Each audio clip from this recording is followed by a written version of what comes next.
Le F, un pas de casque, est propulsé par service d'outils FGL, votre stratégie gagnante pour les produits Makita, DeWalt et Milwaukee.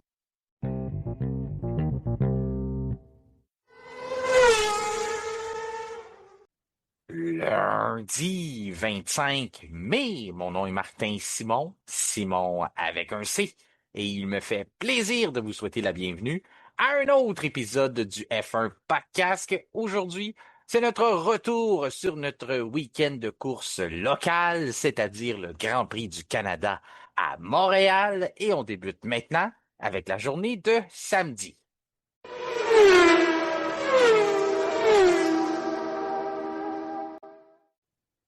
Il est maintenant temps d'aller rejoindre notre collaborateur du lundi. Il est l'auteur du livre Villeneuve-Schumacher 1997, le duel qui a marqué une époque. Simon Bachand, j'ai pensé à toi toute la fin de semaine, puis j'ai dit, en ce moment, Simon, là, si je commence à bien te connaître, d'après moi, il y a un sourire en coin, comme moi j'avais, parce que je pensais à tous les commentaires négatifs qu'on a entendus depuis le début de la saison sur la nouvelle réglementation. On n'est peut-être pas encore à la perfection si ça existe vraiment, mais on commence à être très très près de la bonne recette en tout cas. Bien malin ceux qui peuvent nous écrire aujourd'hui après ce qu'on vient de vivre puis nous dire que c'était pas intéressant le Grand Prix qu'on vient de vivre. Puis je rajouterais même Miami il y a quelques semaines aussi là-dedans. Oui, et tenons compte que ce sont deux circuits très différents là, du côté de la recharge. Alors, entièrement d'accord avec toi, tu as bien lu dans mes pensées. C'est la première chose à laquelle j'ai pensé là, tantôt en me disant, écoute, qu'est-ce que tu retiens de ce Grand Prix-là? S'il vous plaît, ne touchez plus au règlement. OK? Laissez ça comme ça. On aime ça. En tout cas, ce que je te dis, je comprends qu'il y a encore des poussées qui se font vers le 60-40, même si certains manufacturiers auraient commencé à peut-être avoir une arrière-pensée à travers ça, ou peut-être avoir se donner un peu plus de temps pour savoir si c'est vraiment la bonne recette. Mais en tout cas, on va Ouais. dire, là, il y avait des grandes lignes droites à Montréal, le secteur 3, c'est une ligne droite au complet. Toute la fin de semaine, on se demandait un peu c'est où exactement qu'on va recharger. Puis je te dirais qu'encore aujourd'hui, le week-end est fini, puis c'est encore difficile de voir où c'est qu'ils ont levé le pied. En tout cas, c'était beaucoup plus discret que ce qu'on avait vu par rapport à, mettons, en Australie. Ouais, ou au Japon, où là, Oui, on avait de la misère à faire le 130 air. c'est ça. Là, tu as tout à fait raison. Moi, je l'ai cherché à quelques fois. Je m'attendais à une chute de performance, là, je veux dire, de vitesse avant d'arriver au virage du mur du Québec régulièrement. Je pense pas que j'ai vu ça en fin de semaine là. J'ai pas vu de voiture ralentir sans raison en ligne droite. Alors, on a trouvé le moyen, puis c'est ce qu'on disait au début. Laissez le temps aux pilotes de se faire à lui, de s'habituer à ces règles-là. Laissons aux équipes aussi. À un moment donné, on va moins les voir et je pense qu'on commence à avoir une meilleure idée de ce que le spectacle peut être avec ces règles-là. Puis sincèrement, puis je sais qu'on va parler en long et en large du duel Russell-Antonelli dans cet épisode-là, puis avec raison, mais c'est un des meilleurs duels que j'ai vu de toute ma vie. Et j'écoute la F1, j'ai presque pas manqué de Grand Prix depuis 1985. Donc, s'il vous plaît, je comprends que les pilotes n'ont pas tant de fun que ça je peux le comprendre, mais c'est pas le seul facteur, là. On a eu un Grand Prix exceptionnel. Et vois-tu, Simon, je pense que si on l'a enlevé de l'équation en fin de semaine, j'ai pas l'impression que les pilotes n'ont pas eu de plaisir. Parce que je regarde la réaction d'un gars comme Hamilton en sortant, même Verstappen qui a voulu tenir son point en disant Ouais. ben on continue, ben il faut continuer d'aller vers le 60-40, on n'est pas à perfection. Mais déjà là, avait un sourire. Antonelli a eu du plaisir. Russell, malgré, on sait le résultat, on en reviendra plus tard, mais a eu du plaisir quand même à travers ce week-end-là. Donc, je pense que c'est ça l'important qui nous manquait depuis le début, c'est que c'est nos ambassadeurs sont nos pilotes. Puis il faut les garder heureux si on veut être capable après ça de vendre ça à notre clientèle. J'ai l'impression qu'aujourd'hui à Montréal, puis je veux pas être chauvin parce que je sais que ça s'est passé chez nous, puis qu'on aime ça d'en rajouter, mais j'ai l'impression que autant les partisans que les pilotes ont peut-être compris quelque chose de cette nouvelle réglementation-là au cours du week-end, puis on peut peut-être commencer à construire sur du positif pour s'en aller. Comme je le dis, Monaco, après ça, ça risque d'être difficile. Ça va être Ça va être différent, en tout différent, cas. c'est sûr, C'est là. ça, c'est le mot, je pense que le meilleur mot, c'est différent. Puis après ça, on verra qu'est-ce qu'on peut construire là-dessus. Mais allons sur du positif aujourd'hui parce que ça a été quelque chose Ah, de vraiment le fun à voir. J'ai quasiment envie de parler de la course tout de suite, mais on changera pas nos bonnes habitudes parce qu'il y a parfait. quand même eu une course sprint qui a été intéressante. Puis ce que j'aime du Grand Prix du Canada avant tout, là, tu sais, bien sûr, c'est la F1 qui est à maison, puis c'est le fun d'entendre ça, de les voir dans notre ville. Ça nous donne la chance de sortir, de donner le coup d'envoi à l'été. Mais je te dirais que j'aime beaucoup aller rencontrer les gens sur le circuit, puis c'est ce que j'ai eu la chance de faire au cours du week-end, c'est rencontrer nos auditeurs, les amateurs de Formule 1, parler de course automobile avec ces gens-là, savoir leur histoire aussi. Tout le monde a des histoires séparées, tout le monde a commencé à écouter la F1 d'une façon. Souvent, ça a rapport à Jacques, à Gilles. On a touché le sujet dans les dernières semaines. Mais il y a d'autres générations qui arrivent au circuit, là, qu'on a la chance de rencontrer, qui arrivent de d'autres histoires complètement séparées. Puis j'ai trouvé ça vraiment, vraiment le fun, encore une fois. Pour les gens qui m'ont rencontré en fin de semaine, avec qui j'ai eu la chance de parler, ben, sentez-vous salués. J'ai gardé les noms de quelques-unes des personnes qui m'ont le plus marqué. Ceux qui étaient dans mon estrade de 31, il y avait Marc-André, Martin et Pénélope. 11 ans, Simon. Elle est là depuis Wow. qu'elle a 2 ans au circuit, qu'elle va voir les Grands Prix de Formule 1. J'aime ça parce que tous les fois que je vais au circuit, je trouve que ça me garde jeune. Ça fait drôle de dire quand on est à la mi-trentaine de se garder jeune, mais on s'accroche à ce qu'on peut. J'aime ça voir les enfants, la réaction quand ils vont voir les voitures pour la première fois. Puis là, je voyais Pénélope assise près de moi, qui avait une réaction, mais quand même assez calme. Ça faisait ça, elle, comme si elle avait vu ça depuis toujours. Puis finalement, après avoir échangé avec son père, Marc-André, je me suis rendu compte que c'est pas mal ça qu'elle faisait depuis toujours, parce que quand tu es là depuis l'âge de 2 ans, des Formule 1, tu sais à quoi t'attendre. Elle avait son programme, elle regardait les pilotes, leur casque, elle connaissait, elle était capable de me dresser son top 5 des meilleurs pilotes, selon elle, sur la grille, ses écuries favorites. Donc, c'était fabuleux d'échanger avec C'était qui son préféré? Juste par curiosité. Lando Norris, mais Ah, tu vois. elle a une faveur. J'ai aimé sa faveur locale, sa saveur locale, parce qu'elle supporte Lance Stroll. Elle. Tu sais, elle comprend ça. Tu sais qu'il Mhm. le pilote est canadien. Donc, elle aime beaucoup Lando Norris. Elle m'a parlé de Lance Stroll au cours du week-end. Elle avait sa casquette Aston Martin. Puis son père, Marc-André aussi, lui avait une casquette, aurait aimé sa casquette rétro Fernando Alonso. Martin, lui, était super gentil. On a eu des échanges. Puis moi, ce que j'ai trouvé encore plus drôle de cette histoire-là, c'est que tu connais, Simon, pour mes chroniques à la radio, que j'aime ça avoir une petite rivalité avec les gens de Saint-Lambert, hein, qu'on sait que souvent sont Oui. finalement Oui. eux, à Et force de avec raison. et avec raison, c'est ça. Mais c'est toujours fait amicalement, mais quand même. Puis finalement, avec des échanges, pour me rendre compte qu'ils venaient de Saint-Lambert, eux autres.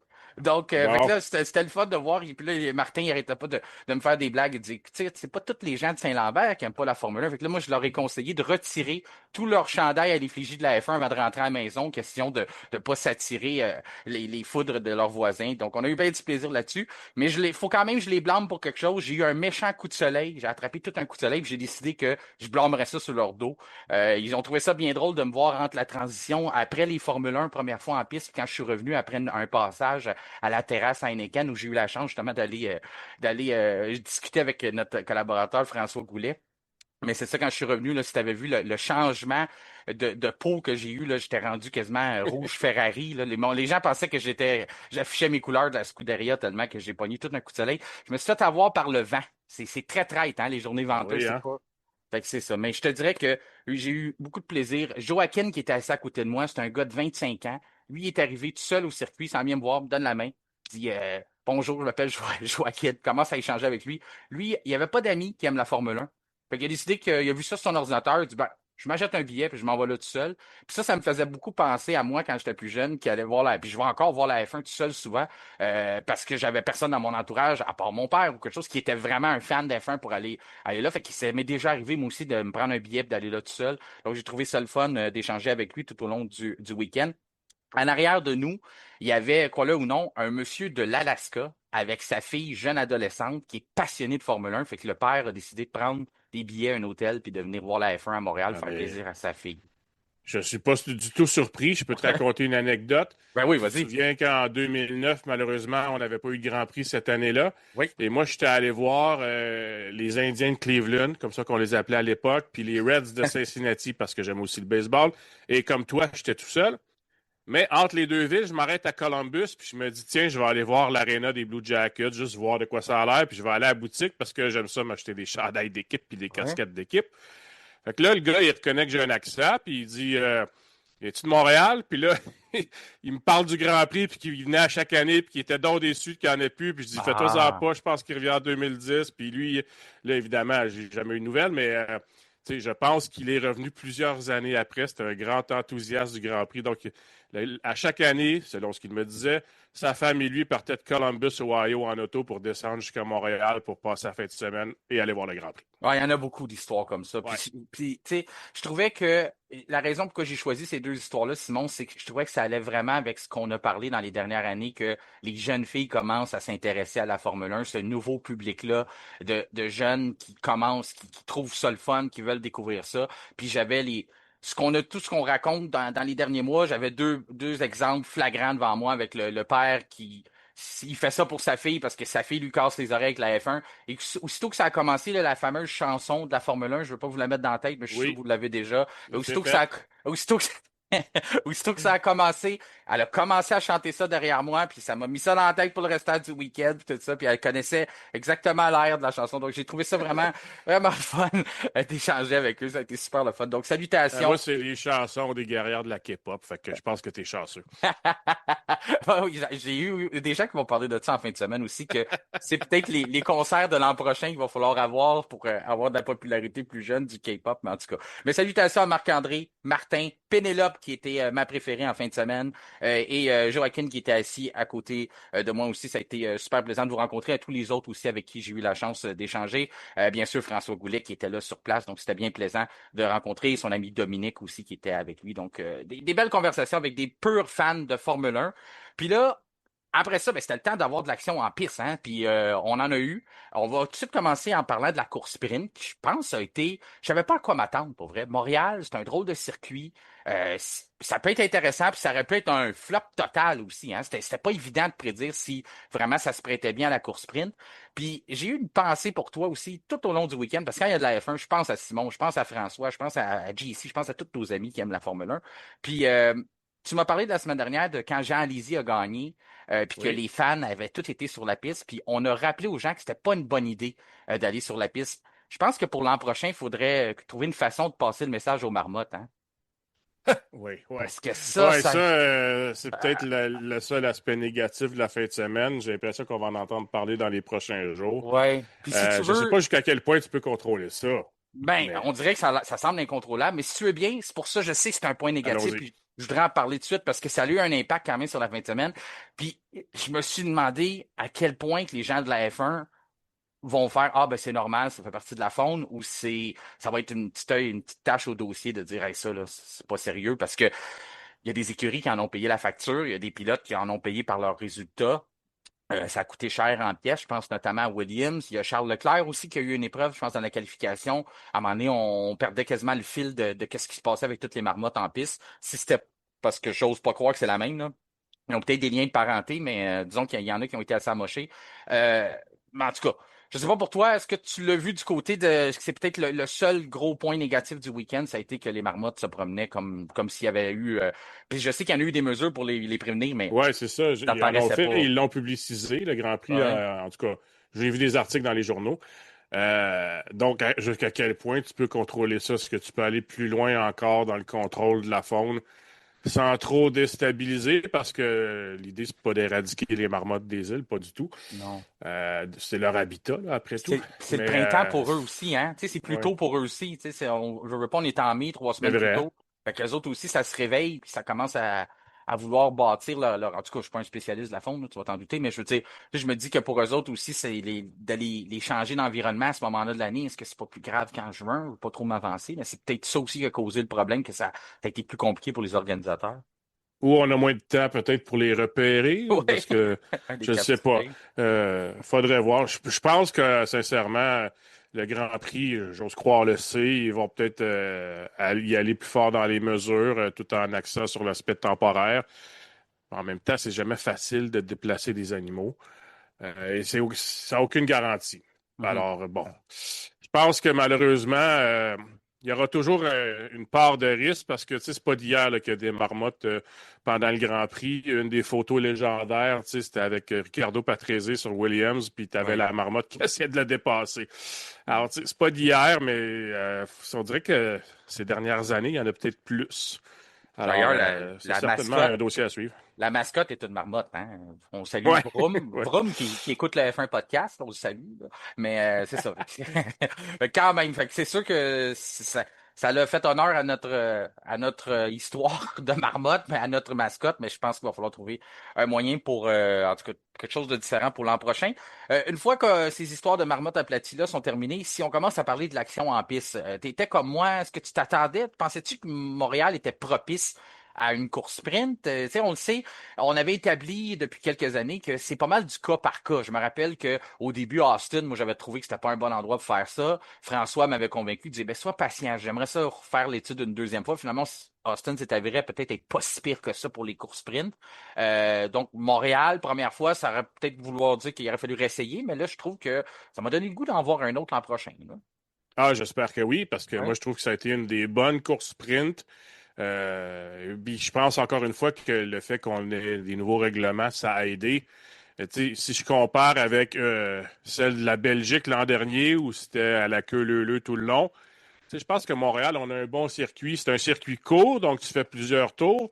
Et s'il est plus court, ben il y a des virages serrés, donc il y a plus d'occasions de dépasser. Donc, je pense que c'est quand même la bonne recette pour les courses sprint. Tu sais, on aime bien Spa-Francorchamps, mais le tour est trop long, puis tu passes juste 15 fois à la source, là. Donc, tu sais, à un moment donné, puis évidemment, c'était les règles de l'année dernière où c'était plus difficile de dépasser, là. Peut-être que ce serait différent maintenant. On le saura peut-être un jour. Mais moi, je pense que c'est une formule gagnante et je suis d'accord avec toi à répéter. Puis ça a fait. Et ce que j'aime là, encore plus des courses sprint, c'est quand tu sens qu'elle vient jouer un rôle dans l'histoire qui s'écrit durant le week-end. Puis Ouais. là, on a eu ça, mais à la puissance 1000.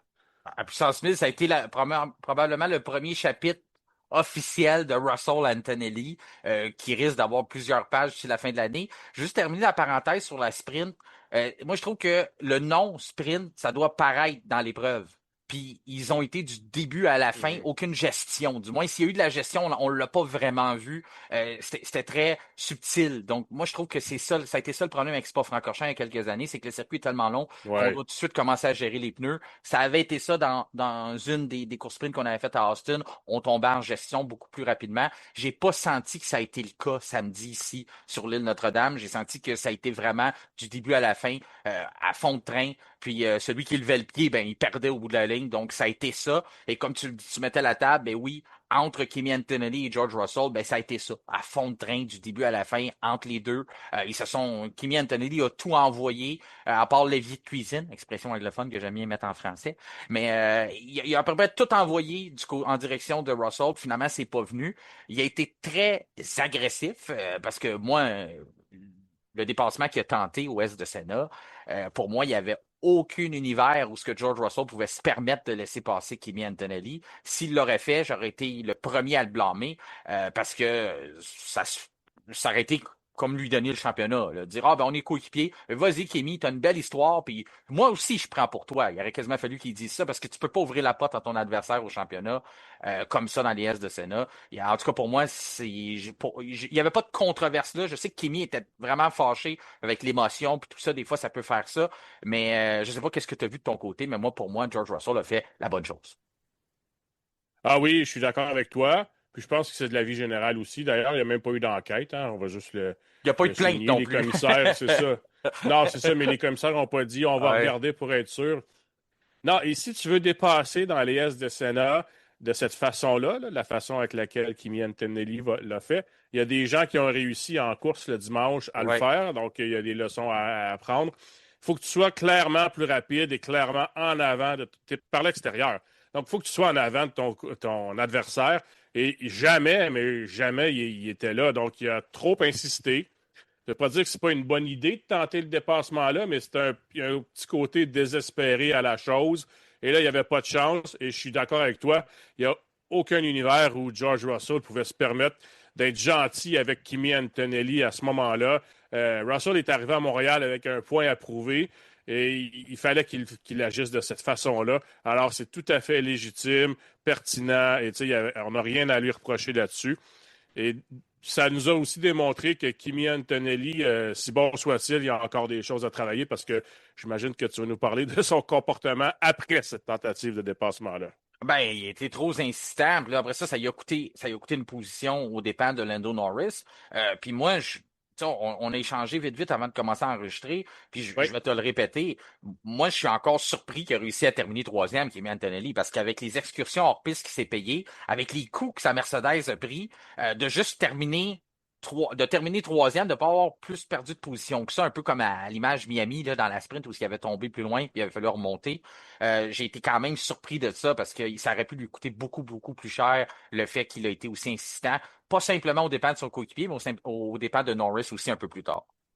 Et pas seulement ça aurait pu lui coûter, ça aurait dû lui coûter Ouais, beaucoup plus cher. ouais. Parce qu'arriver en fou comme ça au virage, Ah, honnêtement, quand j'ai pensé à ça, je me suis dit, il a pété les plombs un peu comme Verstappen l'a fait en Espagne l'année passée, dans le sens oui. que là, il a dit, ah, il était trop fâché, donc il fallait qu'il. Tu sais, on fait ça dans des jeux vidéo des fois, mais là, lui, c'est la vraie vie.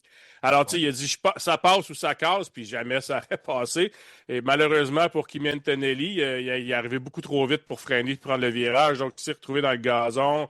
Bedding, bedang. Honnêtement, j'ai été surpris comme toi de le voir continuer à être performant après ça, parce que ça démontre à quel point les F1 sont rendus solides aussi, là, mais Ah oui, ah oui. je pense que dans plusieurs époques, jamais il aurait pu poursuivre sa course parce qu'il a revolé, là. Ça rebondissait. Ah, il arrivait comme un missile. Puis Ouais. bravo à George qui l'a. Je sais pas à quel point il l'a vu. On pourrait dire qu'il y a de la pratique parce qu'il s'est déjà fait pogner par Verstappen comme ça. Fait que peut-être qu'il a appris, il a réussi Ouais. à l'éviter, mais j'ai trouvé qu'il y a peut-être un manque tu sais, oui, un manque de précision de Antonelli. Je peux pas croire qu'il voulait absolument frapper son coéquipier, mais oui, c'est vraiment un gars qui a conduit avec de la hargne. En tout cas, ça a eu l'air de ça, ou il a conduit fâché. Même si Toto Wolff a pris le micro à plusieurs reprises pour lui dire de se calmer. Après ça, je pense qu'on s'est rendu quasiment 4 fois qu'il a fallu qu'il lui répète la même chose. Donc, c'est sûr qu'il a montré énormément de caractère, Antonelli. Ce que j'ai compris aussi, c'est qu'il était vraiment sans complexe par rapport à George. On a vu les McLaren l'année dernière dans des situations un peu différentes où on marchait un peu sur la pointe des pieds quand on roulait des voitures orange papaye une à côté de l'autre, même si c'est pas arrivé souvent, ben, on sentait que on faisait plus attention que si la voiture était rouge ou que si la voiture c'était une Red Bull. J'ai pas senti ça de Kimi Antonelli en fin de semaine, surtout pas sur la deuxième reprise que tu viens de nommer, mais même sur la première dans les S de Senna, j'ai trouvé que c'était un gars sans complexe de croire qu'il avait le droit de mettre sa voiture égale à celle de son coéquipier, mais de croire aussi qu'il avait le droit de négocier le virage côte à côte avec lui. Je me suis dit, OK, c'est correct parce qu'il mène au championnat, mais c'est vraiment dans sa tête, il est sur un pied d'égalité à George Russell s'il se voit pas même en avant de lui, puis c'est correct parce que c'est pas de l'arrogance, c'est correct d'avoir confiance en soi puis en ses moyens, mais ça envoie quand même un gros message à George Russell de dire sors tes bottes de travail, mets ton casque parce que ça va travailler fort d'ici la fin de la saison. Puis c'est pas, comme j'ai dit tantôt, d'après moi, ce n'est que la première page du premier chapitre. Là. Je pense pas que le livre est fini de s'écrire. Là. On va en avoir d'autres des épreuves comme ça. Là. Je pense que oui, puis de toute façon, Russell n'aura pas le choix là, à partir de maintenant. Ouais. Mais tu fais bien de souligner le comportement de McLaren l'an dernier, celui de Mercedes cette année, parce qu'on a dans le fond ce que McLaren nous a pas laissé avoir l'an dernier. Tu sais. On aurait aimé ça, avoir des batailles comme ça entre Piastri et Norris. Puis je comprends que la formule était différente, puis que c'était beaucoup plus difficile de passer, donc beaucoup plus risqué si tu tentes le coup. Tu sais. Rappelle-toi qu'on a freiné Piastri à quelques reprises. Oui. Non, cette année, Mercedes nous l'offre, mais il y a des risques qui viennent avec ça. Là. On est bon, moi je le souligne, on est bon chez Mercedes de laisser les pilotes se battre comme ça. Ça serait tellement facile de dire keep position, puis risquez rien les gars. On le sent qu'on a une responsabilité envers le sport et on respecte le sport qui est la F1. Donc, on domine, là, on est quand même une tête au-dessus de tout le monde, là, même si on sent que McLaren s'en vient. Alors, tu sais, je pense qu'on respecte l'amateur aussi en lui donnant quelque chose à se mettre sous la dent. C'est pas toutes les équipes qui font ça puis qui ont fait ça dans l'histoire. Donc, moi, je veux le souligner. Et les pilotes se comportent, à part quand Antonelli a jeté l'encre hier, là, en général, les pilotes se comportent bien et de façon propre. Donc, tu sais, moi, je ne vois que du bon là-dedans. Sauf qu'Antonelli, on a vu pendant la course, il y a un certain manque de maturité. Puis il y a 19 ans, là, fait que je pense que ça vient avec. Mhm. Mais, mais en même temps, dans la journée, il a compris, puis il a accepté, puis il était rendu ailleurs en qualification. Donc, tu sais, oui, dans la course, il a manqué un peu de maturité dans sa tentative. Tu sais, il a mal réagi sur le coup, il n'a pas été assez calme, mais il n'a pas gardé ça en lui jusqu'à la qualif d'après. Donc, je souligne quand même qu'il y en a une belle maturité. Tu sais, c'est juste elle n'est pas parfaite. J'ai quand même été impressionné de voir qu'il était plus fâché tu sais, après les qualifications. J'aurais pensé qu'il aurait gardé là, une certaine rancœur de comment ça s'était passé en sprint, puis ça semblait pas être le cas du tout. Alors, tu sais, il faut quand même le souligner. Il est bon pour effacer sa mémoire parce que Ouais. moi, ça m'a rappelé beaucoup ses courses sprint depuis le début de la saison. Il n'y a pas des bons résultats en sprint, c'est chaotique, c'est même trop all-in. Là. Il va le tout pour le Mhm. tout, beaucoup trop d'agressivité. Il est chanceux même de participer à la course, à la qualification en après-midi, parce qu'au risque qu'il prend, il aurait pu avoir un accident très grave. Donc, depuis le début de la saison, il nous a habitués à ça, là, que la sprint, c'est pas super, mais il efface, puis après ça, il revient, puis c'est comme, il repart à zéro, puis il reprend un peu où ce qu'il avait laissé. Puis mais on dirait qu'il réussit à trouver une meilleure état d'esprit lorsque ça arrive en qualif puis en course, mieux gérer ses émotions, comprendre que c'est un marathon et non justement le mot la sprint qu'il faut tout régler dans les premiers tours.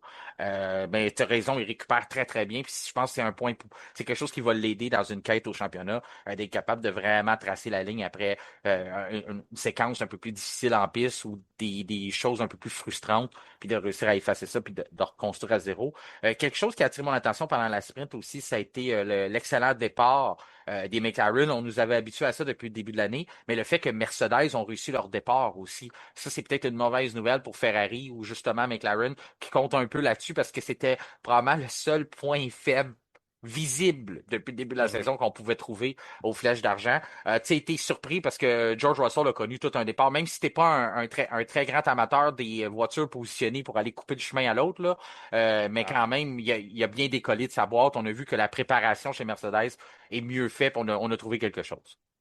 C'est quand même un peu différent à Montréal, puisque tu sais, Ça c'est pas tourne tout de nécessairement suite. une ligne droite, droite, droite. Donc, je Ouais. comprenais l'angle que se donnait George. À mon avis, c'était un peu plus justifié, puis il l'a fait aussi pendant la course, pour la course. Mais j'ai trouvé excellent départ des Mercedes, puis oui, j'avais ça dans mes notes. Je pense que Mercedes a trouvé la solution, et je pense encore que c'est le cas, même si c'était plus ordinaire au départ de la course. Alors, Ferrari a perdu son seul avantage maintenant. Euh, pour les fans de la Scuderia, c'est un peu dommage, mais je pense qu'on pouvait s'attendre à ce que Mercedes n'allait pas traîner ça là, pendant trop longtemps. Bon, je pense que par contre, tu sais, j'aurais aimé ça, par contre, pour justement assurer plus de spectacle, que Mercedes ait quelques défauts qui soient plus difficiles que voulu à corriger, mais il semble que ce ne soit pas le cas et qu'on a trouvé la solution. Mais on va garder espoir parce que c'est vrai que comme ça tourne très rapidement à Montréal, là, il n'y a même pas 200 mètres, je pense, avant la première courbe. Mhm. Monaco, c'est un peu à la même image, ça tourne assez vite. On va se garder peut-être espoir quand on va avoir des séquences un peu plus longues avant le virage 1, voir si Ferrari est capable d'avoir son avantage. Mais sur le premier 100 mètres, on peut dire là, qu'il y a vraiment eu tu sais, au moins on décolle de notre grille de départ chez Mercedes. C'est déjà l'amélioration à comparer de ce qu'on avait. Je le disais, Norris a réussi à terminer deuxième. Antonelli, moi, hors de toute attente, il réussit quand même à sécuriser une troisième place dans la sprint.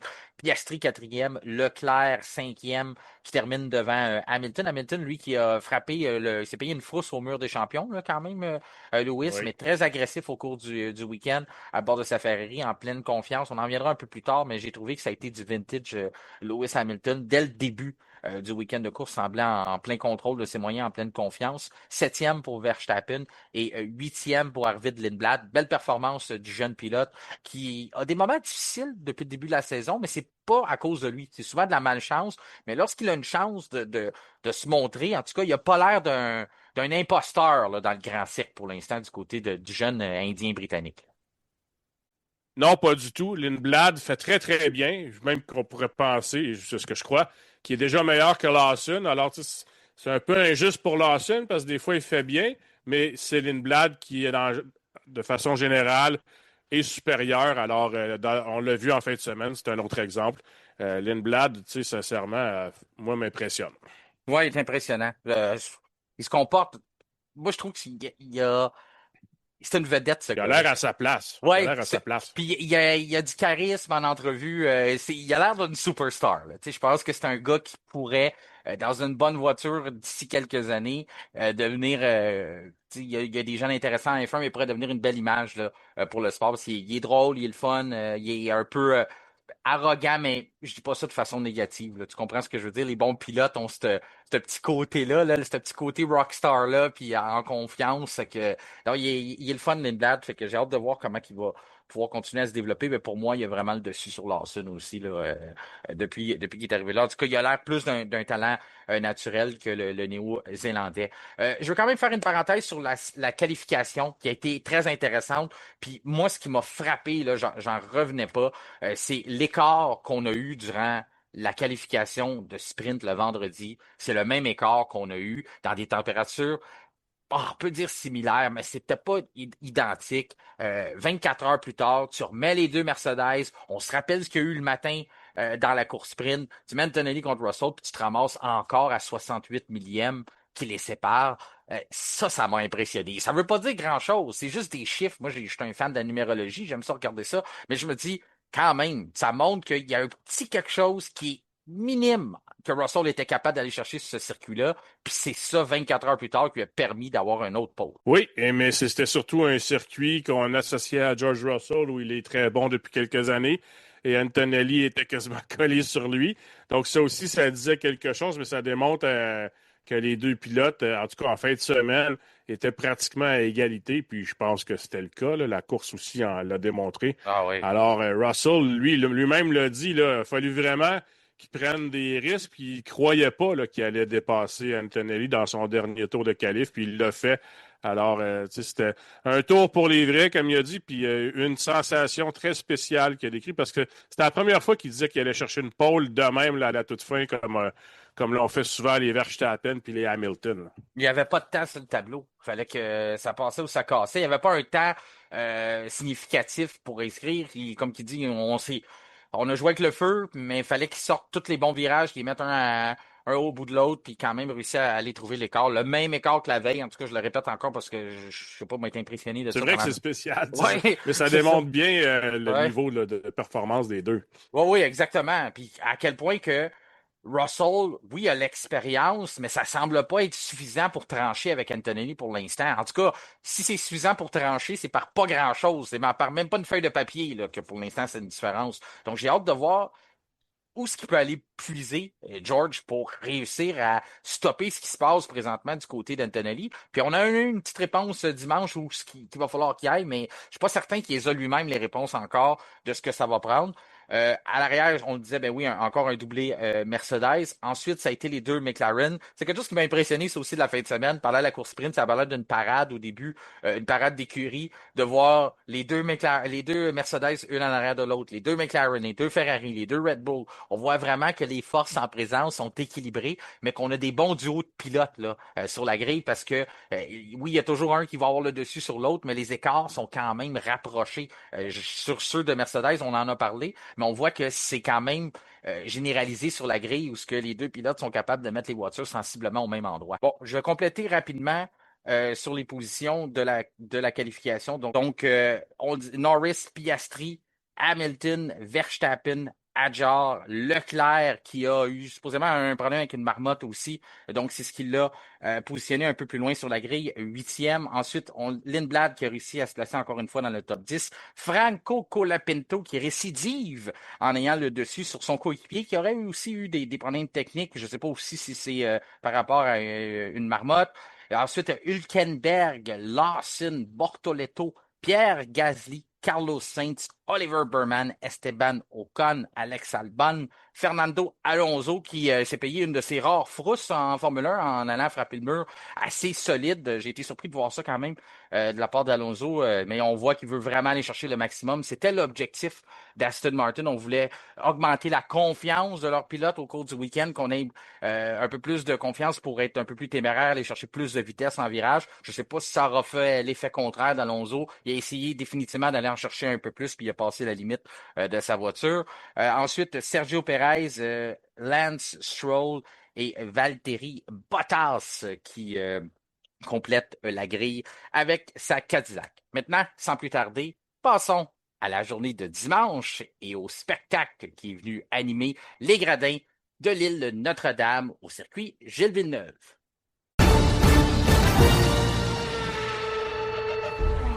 Eh bien oui, c'est dimanche et il fallait attendre jusqu'à 16 heures pour le 45e départ sur le circuit Gilles Villeneuve d'un Grand Prix de Formule 1. Et je te dirais que on avait hâte que ça arrive, 16 heures. Je trouvais ça long. J'avais hâte. J'étais pas capable d'attendre. Puis finalement, après ça, je me suis dit, ben, ça en a valu l'attente. On pensait peut-être avoir de la pluie. Finalement, on n'en a pas eu.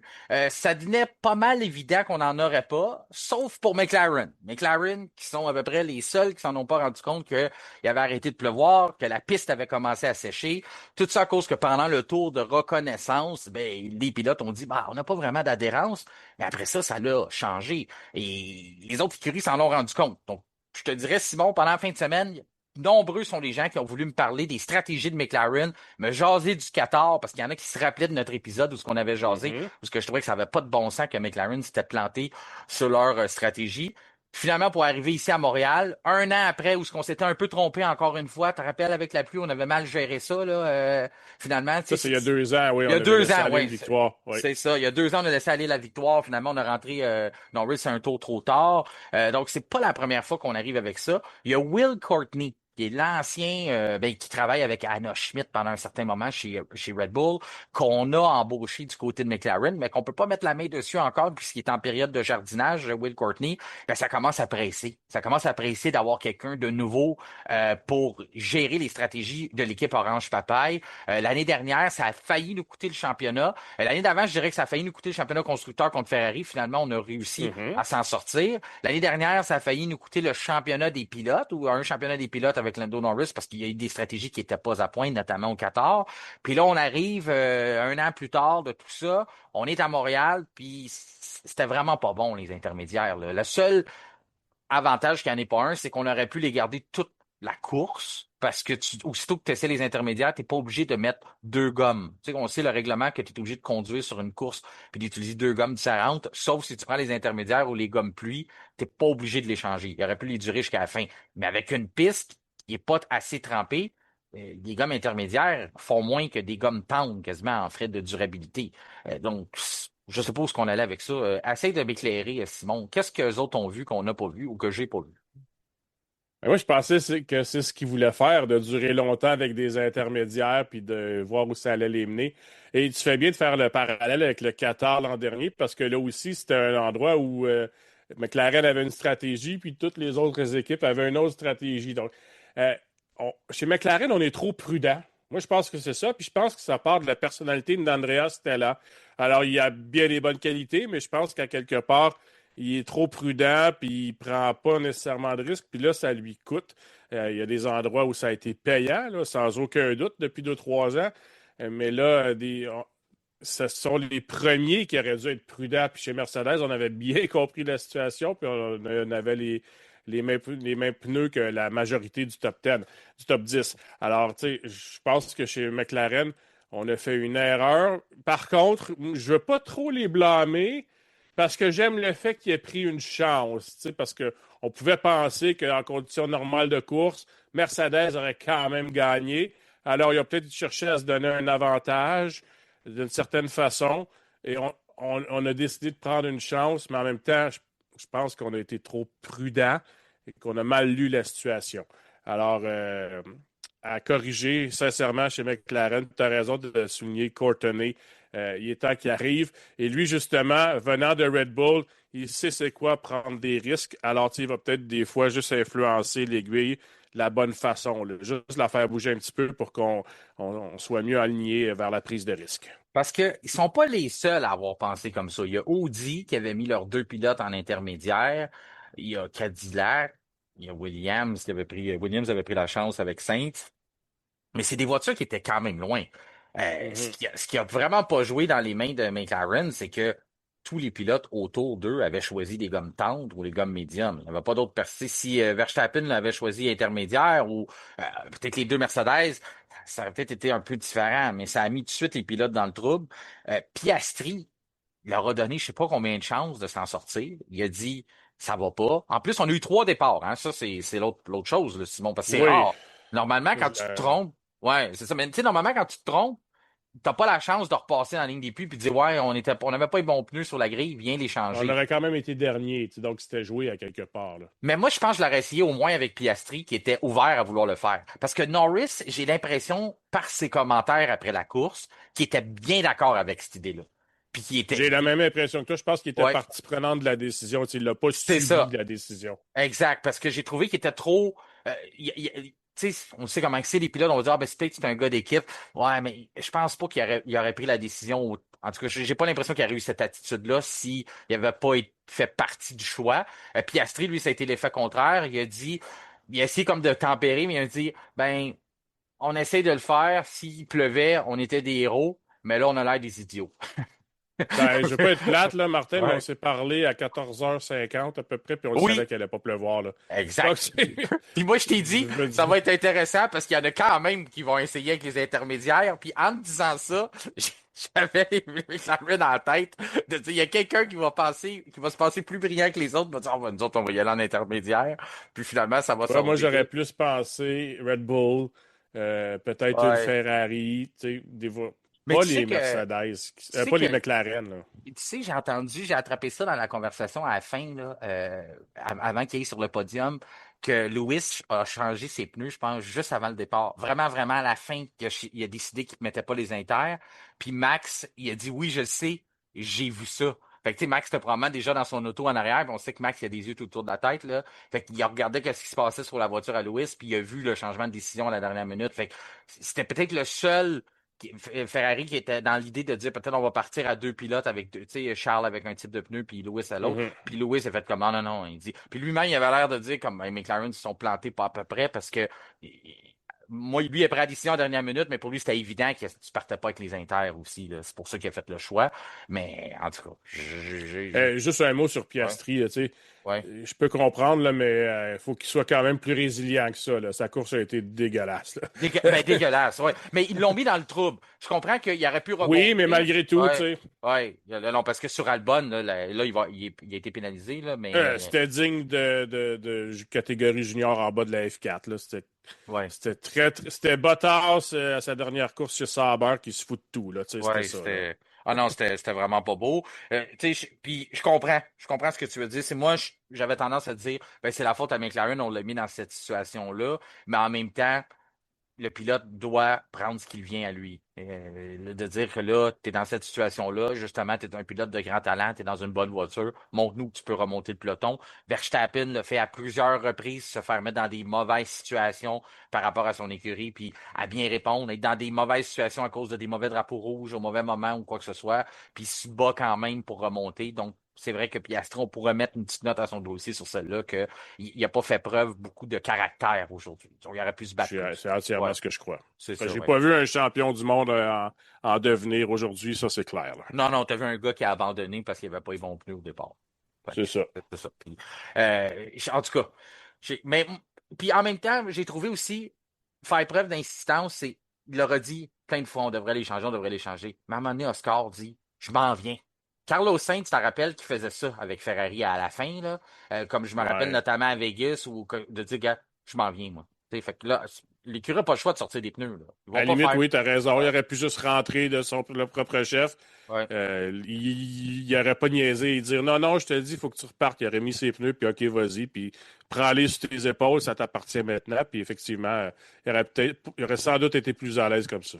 Quand la voiture de sécurité est arrivée un peu plus tard, ben, il aurait été gagnant là, d'une certaine façon, ou Ouais. même avec les voitures virtuelles, ou il aurait sauvé un aéroport. En tout cas, ceci dit, ça a été une grosse erreur de la part de McLaren, ça a sacrifié des points. Par après, peut-être que ce qui a soulagé Norris de tout ça, c'est qu'il y a eu un bris mécanique, bris avec la boîte de vitesse qui est fait par McLaren et non par Mercedes, donc c'est un bris qui leur revient à eux. Mais quand même, quand on regarde ça, c'est encore un autre week-end où l'équipe Orange Papaye a sacrifié des points importants. Oui, on a un bris mécanique, mais il y a aussi quelque chose qu'on s'est infligé nous-mêmes en prenant la mauvaise décision. Donc, un week-end à oublier. C'est pas Montréal n'est pas un territoire orange. Hein? C'est pas facile là, depuis quelques années quand on vient ici. Disons que l'année prochaine, vraiment, on va faire un peu plus attention de trouver les bonnes stratégies, de se méfier de ce fameux circuit-là. Euh, parlant de se méfier, est-ce que Toto Wolff est dans une position où il doit se méfier de l'équipe qu'il a mis en place, c'est-à-dire George Russell et Kimi Antonelli? Parce que, on le disait tantôt, le chapitre 1 est en train de s'écrire, mais disons qu'on n'a pas eu besoin d'attendre quelques semaines avant de voir le round 2, là, parce que ça a commencé dès le début. Antonelli qui a mis George Russell sous attaque. Oui, Lando Norris, ça a payé là, les intermédiaires, il a décollé plus vite, mais on savait qu'il était pour aller arrêter au puits. Les Mercedes le savaient, on s'est même pas battu avec. Mais après ça, ça a vraiment commencé la guerre entre les flèches d'argent. Qu'as-tu pensé de cette deuxième ronde-là? As-tu trouvé qu'Antonelli a mieux géré ses émotions? Il était juste un petit peu plus sur le vif que Russell, mais je pense que Russell commence à connaître le caractère du jeune, puis il s'amusait à l'emmener dans une position inconfortable. Je sentais que peut-être que les tentatives d'Antonelli étaient juste un petit peu moins précises que celles de Russell, mais reste qu'elles étaient quand même belles, puis il est quand même passé en avant à quelques reprises. Non, c'est sincèrement un des plus beaux duels que j'ai vus. Là. Le meilleur duel de l'histoire, à mon avis, restera toujours Villeneuve, Arnoux à Dijon en 79. Mais dans les années récentes, là, si je retourne les 25 dernières années, à part, et le seul autre qui me vient en tête, c'est Hamilton, Nico Rosberg à Bahreïn en 2014, puis celui qu'on a vu aujourd'hui était meilleur. Mhm. Alors, tu sais, c'est ce qu'on a vu, sincèrement, extraordinaire. Ah, ça a été le, le moment où ils sont côte à côte pour aller négocier le mur des champions, puis que finalement ils se rendent compte que ça passera pas. Là. Oui. Et ça, là, Et je combien de pensais que c'était. fois t'as Ah, pensé qu'il allait s'accrocher? ben celle-là, c'est une des fois que j'ai pensé le plus. Puis Oui, l'autre fois, je suis sûr que tu as eu la même pensée. Ça ressemblait à Ricardo Verstappen à Bakou. À un certain moment, là, où Antonelli oui. s'est fait dépasser par Russell, puis là, il a fait l'erreur d'aller vouloir mettre son museau exactement dans l'arrière-train de la Mercedes de son coéquipier. Puis là, ce que ça fait, c'est qu'il s'enlève toute l'appui aérodynamique sur ton aileron avant, devient inefficace, là, elle fonctionne plus. Fait que t'as pas l'appui, puis en plus, tu arrives à un moment où tu veux freiner. Fait que là, il s'en est rendu compte, ça a jamais arrêté pour Antonelli. Puis j'étais sûr il allait fracasser sa voiture sur l'arrière de celle de son coéquipier. Un peu justement ce que Verstappen avait fait une erreur de débutant à l'époque. Se fait dépasser par son coéquipier, frustré, veut tout de suite reprendre l'aspiration, mais c'est un point de freinage qui s'en vient. Tu enlèves, je sais pas combien de points d'aérodynamisme sur ta voiture, puis là, tu en payes les prix. Puis en tout cas, ben, Antonelli encore là, les bons pilotes s'en sortent. Il s'en a pas fini en accident. Je pense que Russell a probablement eu très, très peur, a vu la voiture d'Anthony beaucoup trop vite, beaucoup trop près dans ses rétroviseurs. Mais je sais pas, t'as-tu le flash un peu Ricardo Verstappen sur ce coup-là? Parce que... Ben non, Ouais, c'est pas sur le coup, mais maintenant que tu en parles, oui, tu as ouais. raison, ça ressemble beaucoup parce que Russell est venu se mettre directement devant pour bien prendre son virage. Puis là, tu as vu Antonelli faire fumer ses pneus. Puis honnêtement, moi, j'ai eu très peur que les deux Ah, s'accrochent, là. ça, c'est le Je le moment. voyais, là, tu sais. Ouais. Ça, c'est le moment où je pensais que c'était la fin, puis après ça, ben l'autre, c'est le moment où quand même Mercedes a pris le micro pour dire. Je pense que c'est là que tous les avertissements ont tombé. Là, faut faire attention à ce qu'on fait, travailler mieux que ça. On a demandé à Antonelli de remettre la position. Je pense que c'était la bonne décision. Si tu veux pas avoir Oui. une guerre à l'interne, là, tu pourrais pas. Puis, je sais pas à quel point. Encore là, c'est ça que je trouve toujours malheureux. Tu sais, j'ai fait la blague tantôt, là. Ah, ben, il n'y a pas eu de plainte, fait que c'est pour ça qu'il n'y a pas eu d'enquête. Mais c'est vrai ça, je trouve ça plate quand la FIA n'enquête pas parce que c'est des coéquipiers. Tu sais, j'ai déjà parlé de ça au podcast, puis je ne sais pas à quel point on aurait demandé à Antonelli ou on lui aurait remis 5 secondes de pénalité à cause qu'ils sont des coéquipiers. On n'a pas pris de chance du côté de Mercedes, puis au-delà de ça, je trouve que c'était la bonne façon de gérer ça à l'interne pour montrer on va vous laisser vous battre, mais on va faire en sorte qu'on va être l'arbitre, puis on va garder ça juste et équitable entre les deux pilotes. Pas de règles orange papaye, là. Juste dire les règles qui sont à la base, le règlement F1, ben c'est ça qui va être notre guide sur nos bagarres. Puis ça, je trouve que c'est ça qu'on a fait. On n'a pas rajouté des règles supplémentaires que j'ai autant déploré l'année dernière du côté Moi, ouais. j'y ai pensé souvent à la règle orange papaye en voyant ça aujourd'hui. Ben, c'est Je me ça, là, tu disais, sais. je me disais, est-ce J'espère. que McLaren aurait permis ça l'année dernière? Puis Ah non, honnêtement, je pense pas. non, non. Tom Stollard aurait Mais en déjà. même temps, Ouais. McLaren, tu sais, se rongeait pas les ongles comme Toto Wolff aujourd'hui, là. Non, non, non. Puis, tu sais, est-ce qu'il va être capable? Tu sais, il l'a dit en entrevue, il reste 17 Grands Prix. Est-ce qu'il est capable de vivre ça Ouais. pendant 17 Grands Prix? Je pense que je suis pas mal sûr que s'il se levait les bras, là, il y avait des petits spots de sueur de chaque chaque côté, même s'il faisait 12 degrés. Là, il y a eu des moments où... Je suis sûr. Puis la Ouais. caméra, malheureusement, ne le prenait pas de face parce que j'aurais aimé ça voir ses expressions faciales. Je suis sûr qu'il était très préoccupé. Ben, j'ai eu un Euh, commentaire de mon père, puis je pense que ça résume bien la course. Il me dit, j'ai l'impression que si Russell avait pas son prix mécanique, il se serait sorti les deux. On l'a pas vu. honnêtement, Ouais, peut-être, là, ouais. tu sais, c'est très possible. Est-ce qu'il aurait continué comme ça pendant 35 autres tours à peu près? Il n'aurait pas pu, c'est ça. Ben oui, mais je me disais ça, mais ça faisait quand même 25 tours à peu près là, que Oui, ça mais durait. hey, la Je pense fatigue que en. oui, moi. Ouais, la Il aurait fatigue en pu. bas. La fatigue en. Mais je comprenais son point. Quand il me dit ça, il dit moi, j'ai l'impression que ce serait sorti. J'ai fait. On peut pas le dire, mais c'est vrai que tu te demandes à quel point ça aurait escaladé. Oui, il y avait eu le message, mais Antonelli n'avait pas dit son dernier mot. La preuve, il n'a pas arrêté de dire depuis la victoire que c'est pas comme ça qu'il voulait gagner. Qu'il trouve ça plate, qu'il n'a pas Ouais. pu. Fait que ça veut dire qu'il avait pas enterré ça, puis il avait pas décidé qu'il terminait deuxième encore, là, lui. Je pense qu'il y en avait d'autres qui s'en sont menés. De là à dire ce qui se serait sorti, on ne le saura jamais. Mais c'est Ben, sûr mais que. peut-être, là, tu sais, puis je Ouais. pense que ça peut quand même se produire d'ici la fin de l'année si on les laisse se battre comme ça, parce qu'ils sont trop proches. À un moment donné, veut pas, ça va arriver, là. Tu penses que tu as de la place, une maladresse, ou Russell qui, à un moment donné, parce que Russell, là, maintenant, a beaucoup moins à perdre. Tu sais, il va peut-être forcer la note un peu, puis ça va mal se terminer, ou bloquer la route parce que, tu sais, à un moment donné, il n'aura pas le choix de s'imposer s'il veut rester pertinent dans la course au Ouais. titre.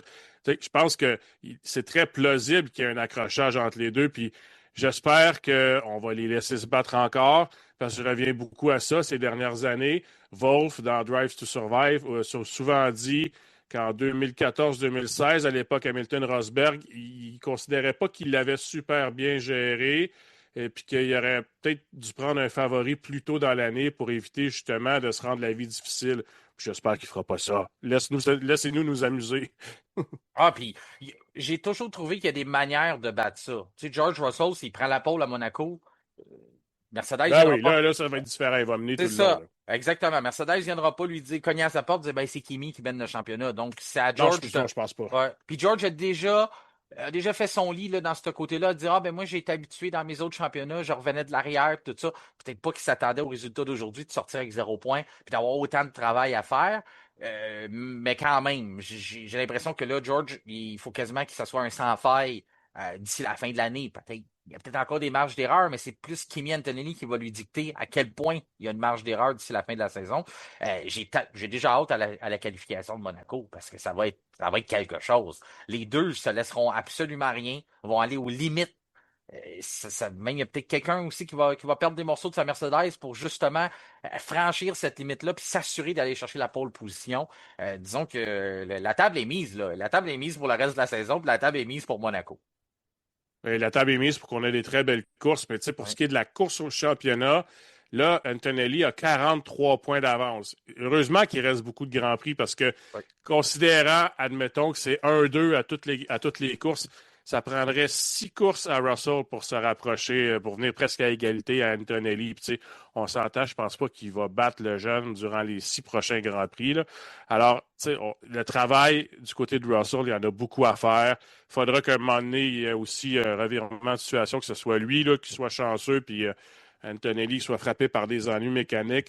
Sinon, puis Russell l'a un peu dit, il a dit maintenant le titre, c'était à Antonelli de le perdre, puis moi, tu sais, je vais donner le maximum, mais il a quasiment donné le titre tout de suite. C'est peut-être tôt, mais je trouve qu'il se met à la bonne place mentalement, puis ça a réussi à Norris l'an passé d'ailleurs d'être au même endroit dans sa tête.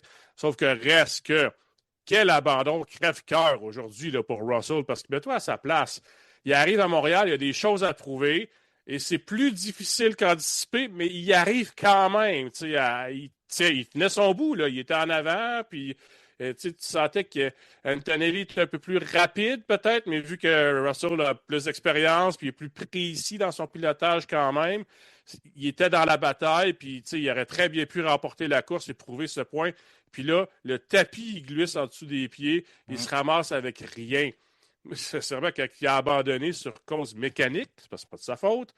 Je me suis dit, aïe, aïe, ça doit tellement l'ébranler mentalement. Ah, Que... écoute, puis de manière que c'est arrivé aussi, ça a Ouais. tellement coupé de. Tu sais, un bris mécanique, c'est un bris mécanique, mais la batterie a coupé. d'un seul coup. Là. C'était au 8-9 là, qui est allé se ranger, là, Oui. puis il n'a pas eu le choix.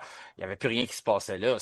Et puis ça fait peur aussi à savoir, Antonelli, est-ce que ça va lui arriver aussi? Est-ce que ça va arriver à un moment cette année? C'est un autre. Ça montre une petite faiblesse, mais encore là, je sais qu'il y a quelques semaines, on a un peu ri de lui à cause de ça en disant ben tout me tombe dessus, la malchance, puis tout ça.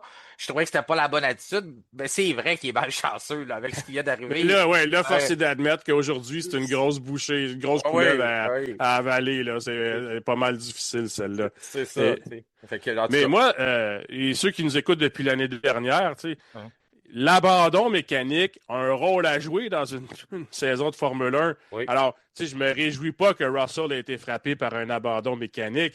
Sauf que, tu vois que quand il y en a, ça ajoute un élément dramatique pour la course. C'est sûr qu'à quelque part, ça nous a privés d'un duel qui aurait pu se poursuivre jusqu'à l'arrivée. C'est sûr. Mais ça ajoute un élément. Tu sais, je peux pas croire que quand les gens regardaient le Grand Prix, puis là, de voir Russell s'arrêter, puis que c'est pas de sa faute, tu sais, tu le ressens, la douleur puis le Ah désarroi du oui. pilote, là. Ah oui. C'est la passion, l'émotion, c'est ça le sport. Quand il n'y a pas de ça, c'est pas intéressant. Puis la réaction de la foule quand ils ont vu la voiture de George Russell arrêter ou que les spectateurs qui sont à l'autre bout du circuit l'ont peut-être pas attrapé sur l'écran, mais ont vu que c'est Kimi Antonelli qui passait, puis il y avait plus, il manquait de Mercedes. Ben, on l'entendait, cette émotion-là, à travers le circuit. Même à la télévision, on pouvait le sentir. Fait que tout ça, ça fait partie du spectacle. Puis après ça, les images de Russell qui lance son protecteur, puis qui le lance sur Ouais. la piste, qui va probablement avoir une amende. Cette image-là, on va la revoir dans l'histoire de la saison 2026. C'est quelque chose qu'on va revoir passer, cet abandon-là, parce que même s'il est encore très tôt dans la saison, c'est quelque chose qui va être comptabilisé au bout de la ligne. Moi, la chose qui m'impressionne le plus, puis je pensais à ça pendant le podium, je me dis, imagine si je t'avais dit au début de l'année, Simon, on va entendre 5 fois, 4 fois l'hymne national italien dans les 5 premiers Grands Prix de l'année, mais ça sera pas un homme en rouge qui va gagner. C'est fou, là. 5 fois, non, j'aurais pas cru, là. Non, mais c'est ça, tu Sincèrement, sais, non, pas du tout. c'est déjà 4 fois qu'on entend l'hymne national Ouais. italien, puis il n'y a pas de pilote Ferrari qui a gagné la saison encore. Écoute, c'est gagner tes 4 premiers Grands Prix en carrière, 4 premières victoires en carrière de façon consécutive. C'est vraiment quelque chose que ce que Kimi Antonelli est en train de faire. Il est en train de devenir l'image de la Formule 1. C'est très rafraîchissant. Je suis certain que c'est pas Liberty Media qui va s'en plaindre. C'est pas Stefano Domenicali. On n'enlève rien à Max Verstappen. Je sais que j'apprécie le pilote, j'apprécie sa personnalité. Même chose pour Lewis Hamilton. C'est un gars qui a ses défauts, je suis capable de lui donner, mais je suis capable de lui donner ce qui revient. C'est un bon ambassadeur du sport, mais il n'y a rien qui peut battre le sourire rafraîchissant de Kimi Antonelli. Quand il gagne, tu as l'impression que c'est un enfant que tu viens d'emmener à la bonbonnière du coin. Là. Il est vraiment, vraiment le fun à voir. Donc, on lui souhaite beaucoup de succès, puis on espère qu'il soit capable justement de laisser sa marque dans un championnat chaudement disputé contre George Russell. En tout cas, en fin de semaine, il a bien fait. Puis c'est sûr qu'il voulait pas gagner comme ça, mais quand même, tu le dis, ça fait partie du sport. Il faut que tu prennes ce qui vient à toi. Puis ça veut pas dire que l'ascenseur reviendra pas aussi un jour, que c'est Kimi qui va être obligé de laisser sa place en piste à un moment où ce qui va mener une épreuve de Formule 1. L'ensemble du spectacle, Simon, on l'a touché un petit peu en début d'épisode. C'est dur, là. Je sais qu'on n'a pas été négatif, on n'a pas été négatif sur le sport, ces nouvelles réglementations. On voulait faire preuve de patience, laisser une chance. Les qualifications, moi, c'est peut-être le point que j'ai le plus critiqué depuis le début de l'année. Mais dans l'ensemble, le week-end qu'on vient d'avoir, c'est dur là, de commencer à dire qu'on a pris la mauvaise direction du côté de la Formule 1. La première recette n'était peut-être pas la meilleure, mais il n'y a personne qui a jamais fait d'erreur là, dans des tournants de nouvelles réglementations, que ce soit dans n'importe quel sport. Lorsqu'on fait des réformes comme ça, il y a toujours une période d'ajustement. Puis on est au 5e Grand Prix de l'année. Puis on commence vraiment à voir ce qu'on avait vu du côté de Liberty Media, du côté de la FIA, du côté de la F1. Ouais, puis je te dirais qu'il n'y a pas eu un Grand Prix plate depuis le début de l'année. Puis habituellement, soyons honnêtes, il y en avait toujours de façon régulière. Tu sais. Moi, je me souviens que j'ai souvent dit que je reconnaissais qu'il y avait des Grands Prix monotones, mais je trouvais ça excitant quand tu regardes la saison dans son ensemble. Tu sais, chaque épreuve est un chapitre, puis ça vient jouer un rôle. Mais là, les courses en tant que telles sont extraordinaires, là. Et puis celle d'aujourd'hui, la meilleure de la saison, ça c'est sûr. Alors, je suis d'accord avec toi. Est-ce qu'on a été trop vite pour aller vers le 60-40 l'année prochaine? Ben, peut-être. Moi, j'aurais aimé qu'on laisse plus de temps à la réglementation actuelle, puis qu'on se fasse une vraie idée, au moins qu'on vive la saison européenne des Grands Prix. Mais hey, il y a une certaine presse britannique qui tape depuis le début sur ces là en disant que c'est à peu près la pire chose qui est arrivée à la F1, puis qu'on a dénaturé le sport. Puis évidemment, quand tu as un Verstappen puis un Lando Norris qui disent aussi la même chose, c'est sûr que ça vient ajouter de l'eau au moulin. Alors, ça vient donner une crédibilité à ces critiques-là. Puis la F1 s'est sentie comme obligée de réagir. Et je peux le comprendre. Mais je trouve ça quand même rafraîchissant qu'on a vu sur Sky Sports, qui est une chaîne britannique, Jamie Chadwick, qui est une pilote, qui a gagné, à l'époque, c'était la W Series, Ouais. si je me souviens bien, Ouais. l'équivalent de F1 Academy, qui a dit qu'elle a trouvé la course très excitante, puis qu'elle ne voit pas pourquoi on est pressé d'aller au 40-60 l'année prochaine, puis que là, elle a trippé sa vie aujourd'hui, puis moi, je suis dans cet état d'esprit-là. Oui, ouais, Alors, puis tu sais, tu tu, sais, tu sais à quel point que moi, je trouvais que le 60-40 était la bonne décision, mais j'étais le premier en écoutant ça. Puis même après Miami, après les qualifs de Miami, puis mhm, la course à Miami, je fais, ouais, on avait-tu vraiment besoin de retoucher ça? Je pense encore, quand j'écoute Verstappen qui est dans la voiture, quand j'écoute ce que Charles dit, je, je pense que 60-40, c'est d'acheter la paix avec tout le monde. C'est probablement ce qu'on cherchait du côté de la F1, du FOM, Formula One Management. Mais là, on entend que certains motoristes ont leur réticence à vouloir faire le changement pour l'an prochain. Puis là, ça leur donne des arguments. Parce que si on n'a plus Parce que j'ai l'impression que, tu sais, des fois, les messages qui sont envoyés, t'as assez. Je sais, Simon, ton parcours en carrière, tout ça, tu sais qu'il y a des messages qui sont véhiculés on est par dans la les. politique, là. Oui, exactement. C'est qu'il y a beaucoup C'est de ça. politique en F1. Puis j'ai l'impression que Stefano Dominicali a essayé de dire on n'a pas de baisse d'audience, on n'a pas de problème, la nouvelle F1 se vend bien. Mais ça, c'est le message qu'on nous lance. Mais j'ai l'impression qu'à l'arrière-scène, c'est pas ça qu'on ressentait. Qu'on avait peut-être de la pression, justement, de Sky Sports qui est en train de renouveler son contrat pour acheter les droits de la F1, de Apple TV qui vient de signer un contrat aux États-Unis. Donc j'ai l'impression qu'on a quand même eu peut-être un peu de compte à rendre. Puis c'est pour ça qu'on a été pressé de faire des petites réunions en coulisses puis d'essayer de trouver d'acheter la paix avec certaines personnes. Puis c'est pour ça qu'on s'en va vers là. Mais là, si on commence à avoir les arguments, puis le spectacle, on va peut-être être capable d'acheter du temps, puis on se rendra peut-être pas à ce changement aussi drastique-là l'an prochain. Du moins, si tout le monde est d'accord pour dire qu'on a des bons week-ends de course, Monaco, on jugera pas Ah, grand-chose c'est une là, autre là. planète, le C'est Monaco, là, ça. on passe pas par-dessus. Ouais. Exact. Ben, on en a d'autres bons circuits, ils vont s'en venir après. Je veux pas te dire, comme je l'ai dit, on reste prudent parce que Montréal, c'est peut-être un circuit qui se prêtait bien à ça, mais il y a quand même un secteur 3 au complet qu'on se demandait depuis le début du week-end comment on va faire, où est-ce qu'on va recharger, comment on va réussir à faire le secteur 3 au complet. Puis ça n'a pas été un problème pantoute, pantoute, pantoute. Puis même, j'ai envie de parler Ferrari parce que, je le disais tantôt, il faut y donner ce qui revient. Je suis pas toujours un grand amateur de la personnalité puis tout, mais la carrière de Lewis Hamilton a été irréprochable. C'est un pilote qui a énormément de talent. Puis, je l'ai dit, je pense pas qu'il va être champion du monde une 8e fois. Il n'en gagnera pas d'autres titres à cause de l'âge, à cause que le championnat est trop demandant maintenant avec des calendriers de 24 Grands Prix. Mais on va avoir des moments où il va nous rappeler à quel point il est bon. Puis en fin de semaine, j'ai trouvé que ça a été ça. Il avait été pas mal discret depuis la Chine. On l'avait critiqué. Tu étais d'accord avec moi, Simon, si je me rappelle bien là-dessus aussi, qu'il Oui. était un peu Mhm. effacé. Mais là, à Montréal, en fin de semaine, c'était pas ça, là. Il était le Lewis Hamilton qui détient le record de plus de victoires qu'il partage avec Michael Schumacher sur ce circuit-là. Je l'ai trouvé téméraire, agressif. Le mur des champions, il l'a pas juste frotté, il l'a touché à un certain moment. Ça nous a rappelé des bons souvenirs, puis des mauvais. Mais j'ai trouvé qu'il a été très, très bon. C'est pour ça que j'ai dit que ça a été vintage Lewis Hamilton. C'est d'ailleurs notre pilote des cœurs. Pilote des cœurs, une entreprise québécoise spécialisée dans le domaine des escaliers. De Laval à Tremblant, vous offre un service humain et sur mesure. Donc, si vous voulez des pièces pour vous en construire une, en réparer une, en rendre une plus sécuritaire, des cœurs incorporés et vos spécialistes en escalier. Donc, comme ici, on fait au F1 Podcast, on donne le titre des cœurs au pilote qui a élevé son niveau de performance. Puis Lewis Hamilton, son meilleur résultat depuis qu'il s'est joint à Ferrari avec une deuxième place. Puis un fait intéressant, c'est qu'à Montréal, il n'avait jamais terminé deuxième. C'était premier ou troisième. Donc, c'est la première fois que ça lui arrivait de visiter la deuxième marche du podium ici à Montréal. Et qu'est-ce qu'il a fait, Lewis Hamilton, en fin de semaine? Il s'est écouté. Et Oui, peut-être ça faisait longtemps qu'il n'avait pas fait ça entièrement. Il a dit, moi, je ne vais pas dans le simulateur et je vais prendre les réglages qui m'intéressent le plus et un peu à la Verstappen, là, d'ailleurs. Il a dit, et advienne que pourra. Et le résultat était là. Alors, je pense qu'il a peut-être trouvé la formule pour être mieux, en tout cas, dans son esprit chez Ferrari. Puis j'espère qu'on va lui laisser cette liberté. j'espère, moi aussi. Puis j'ai trouvé ça le fun qu'il s'écoute. Puis en plus, c'est un circuit de pilote. un circuit moteur, Oui. Montréal. Donc, encore là, il a fait preuve de ce qu'il est capable de faire. Avoir le dessus sur Charles Leclerc. Oui, Charles, on sait qu'il y a eu des malchances aussi, mais il a donné tout le respect qu'il venait à Lewis après ça en disant Lewis a fait le meilleur qu'il pouvait faire avec la voiture. C'est même dur à comprendre comment il a pu le faire, mais c'est Lewis Hamilton. Donc, il a donné tous les crédits qui revenaient. Il était bon joueur, Charles, là-dedans, à travers ça, même s'il n'était pas content de ce que Ferrari lui avait donné. Mais on le savait, on avait identifié les points avant que le Grand Prix commence. J'étais avec toi la semaine dernière avec Pascal Loyer-Durand.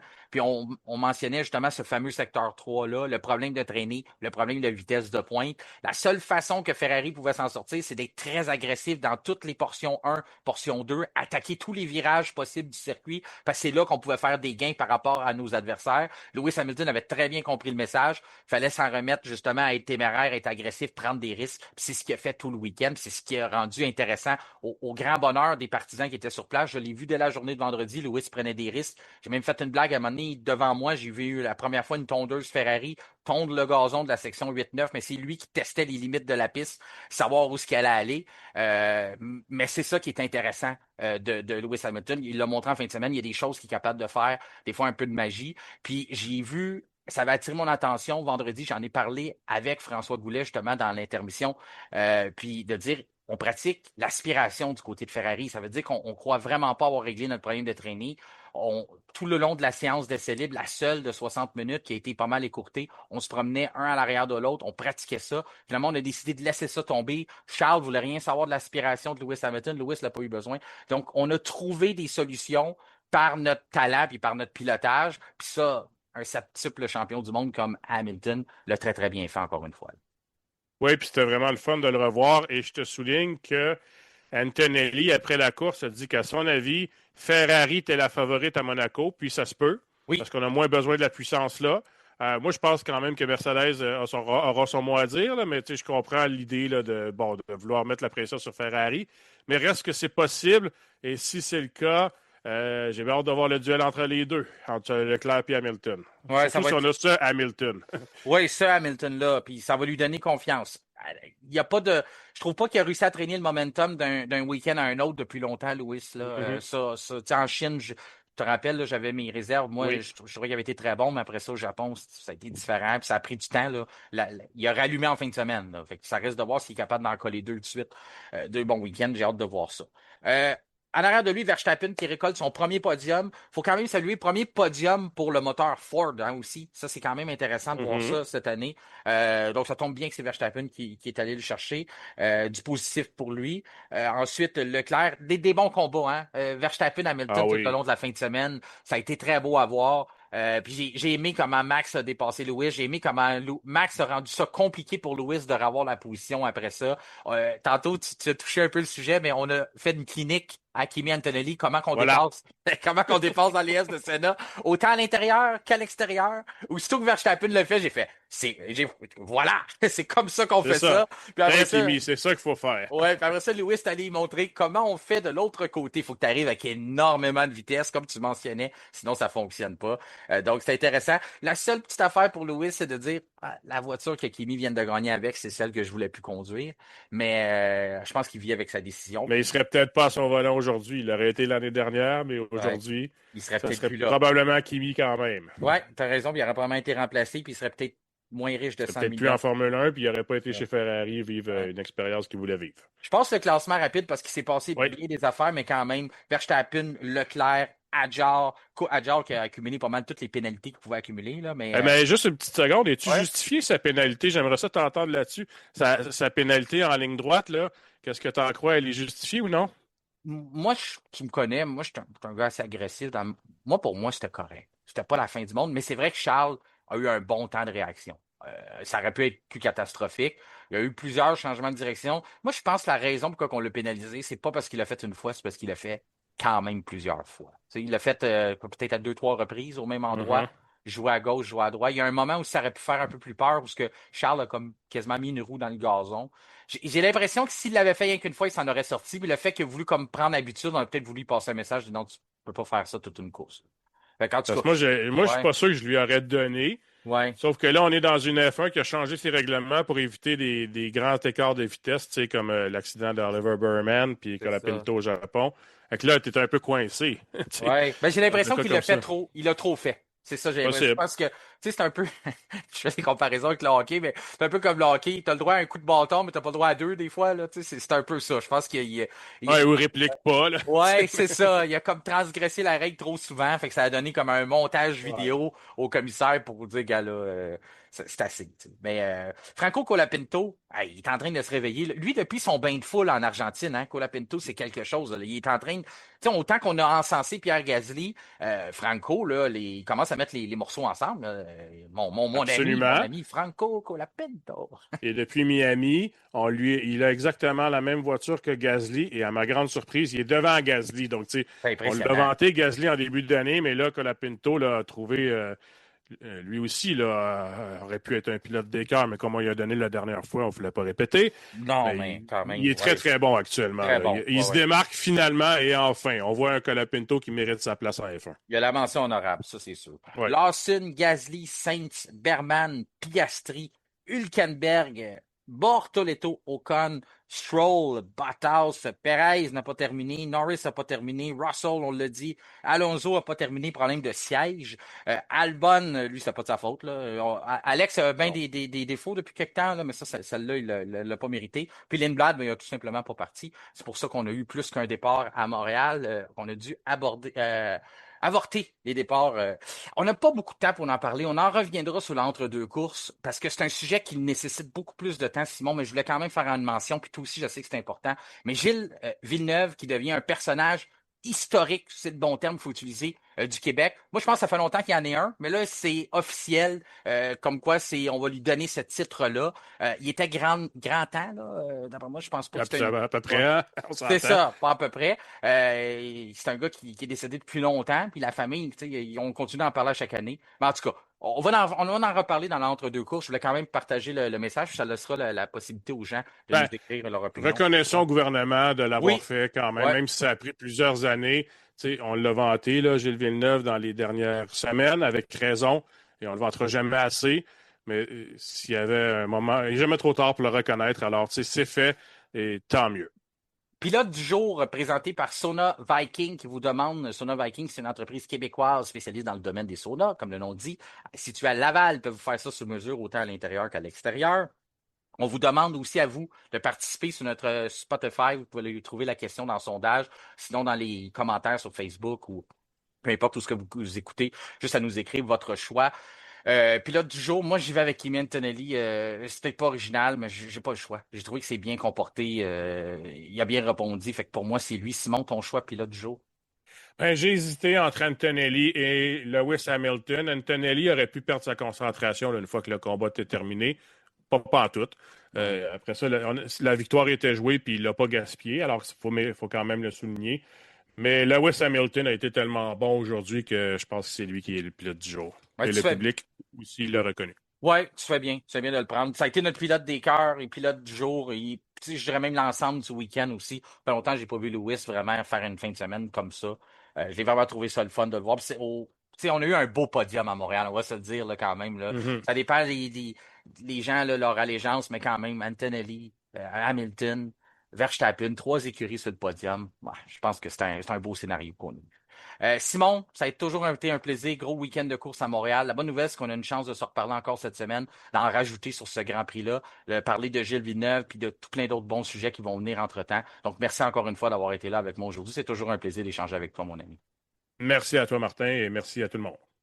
C'est ce qui conclut notre épisode du lundi 25 mai. Notre prochain rendez-vous sera vendredi avec notre formule entre deux courses, ce qui signifie que je reçois certains de nos collaborateurs afin de discuter des sujets de l'heure dans le monde de la Formule 1. Mais d'ici là, je vous invite à nous rejoindre sur les différents réseaux sociaux, notamment sur Facebook, Instagram ainsi que LinkedIn, et à vous abonner à nos chaînes Spotify, YouTube, Amazon Music et appuyer sur la petite cloche, question de recevoir une notification lors de la publication des nouveaux épisodes. Mon nom est Martin Simon, Simon avec un C.